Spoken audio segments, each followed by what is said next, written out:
Now, let me talk a little bit about Ignatius Loyola. He's born of a Spanish noble family in 1491. He speaks Castilian. Xavier speaks Basque. All right. Loyola becomes a soldier. He's wounded during the siege of Pamplona in 1521. This is the same war that ruined Xavier's family. And during this point in time, he's severely wounded. He has a prolonged convalescence. He starts reading a lot of books. For example, Ludolf of Saxony, The Life of Christ. And he reads various lives of the saints. And he's particularly attracted to the life of St. Francis. Loyola abandons his military career. He hangs up his sword before a statue of the Blessed Virgin and exchanges his expensive clothes for that of a beggar. Loyola spends a year in intense prayer and in mortification of the flesh, and writes a series of spiritual exercises. Now, these exercises are a 30-day series of meditations that include a spiritual retreat. Loyola is coming up with his own ideas about Catholicism. Now, these exercises are based on a dialogue between the person undertaking them and God. That's prompted by an exchange with a director/guide, and of course the reading of Scripture. These exercises are divided into 4 weeks. Divine grace is sought and needed. The specific will of God can be found by an individual, but the person must first remove all disordered affections and attachments. Now, this concept that God will deal directly with the individual person, and that the person can deal directly with his or her creator, is, well, found somewhat threatening to church officials. Ignatius, his radical conversion, he has the resources of wealth and nobility, and Loyola attracts disciples that give him gifts and deep devotion.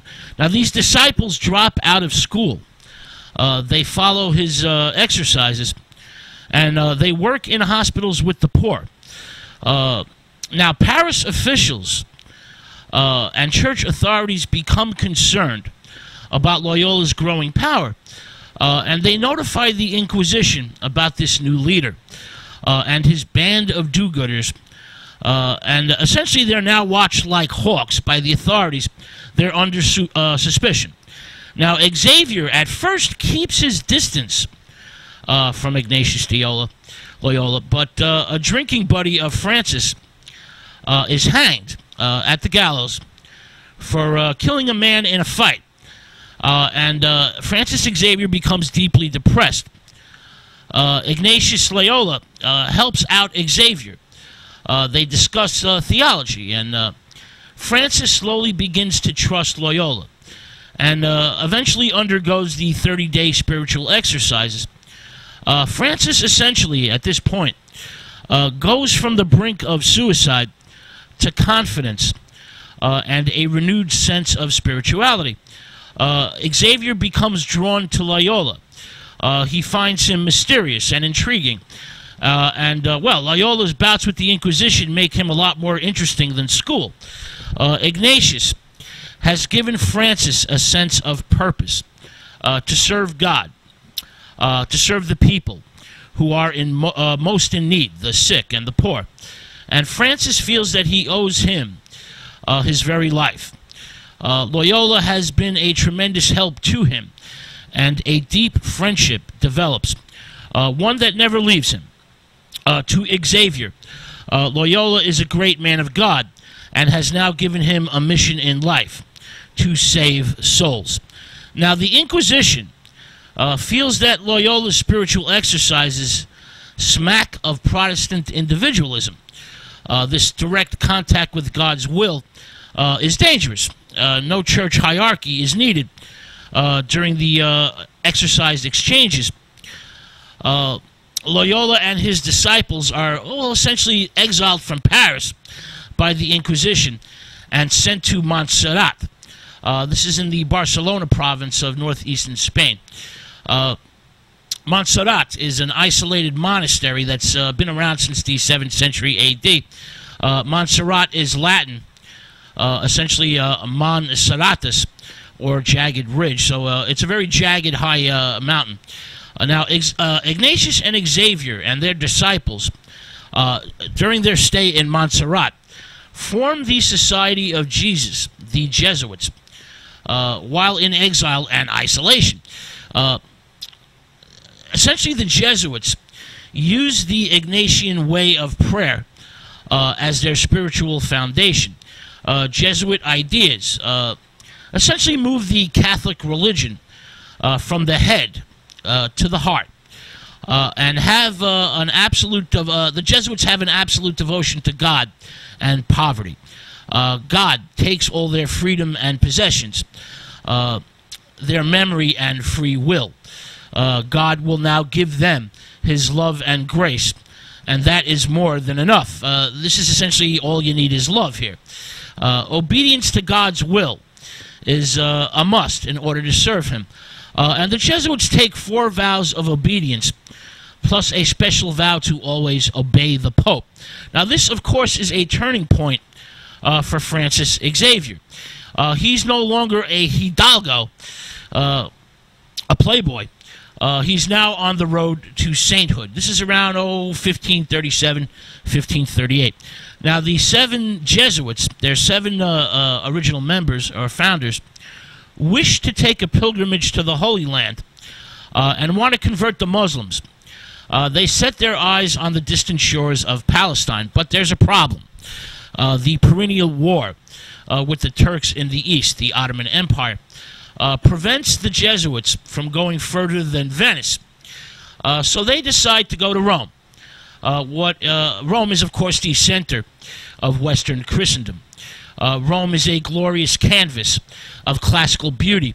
But the church has been crippled at this point in time with decadence. The Pope is Paul III, who is essentially a Renaissance prince and patron of the arts, from the Farnese family. His sister, Julia, was a darkly beautiful mistress of Pope Alexander VI. And Pope Paul III fathers 5 children, out of wedlock, of course. He likes the high life, the finest wines, the finest food, and, of course, he likes women. But to be fair, the Pope, Paul III, is a combination of old-fashioned decadence and spiritual reform. He makes various noteworthy political decisions. For example, he excommunicates Henry VIII. He doesn't give him a divorce from Catherine of Aragon. He supports the Emperor Charles V against the German Protestant forces. And he establishes the Council of Trent. Essentially, Paul III begins the Counter-Reformation. Now, the aging pontiff is impressed with the Jesuits, their simplicity, their poverty, their enthusiasm, and he gives the group his blessing. This is in 1540. The Jesuits have now become an official group within the Catholic Church. They begin a humble social ministry in the streets of Rome. They preach to the common people. They help the needy and the sick in hospitals and prisons. They work with syphilitics and incurables, especially the despised part of the population. Word of the new order, the word of the Jesuits, soon reaches all quarters of Europe and stirs the soul of the 16th century Catholic world.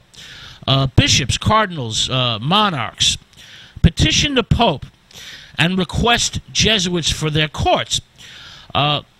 They want, for example, kings want them to go with explorers to the New World in order to convert the native population.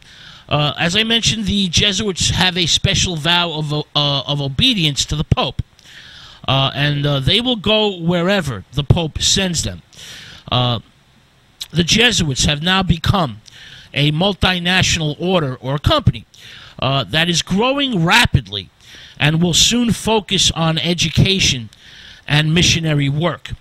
Xavier is trapped at his desk in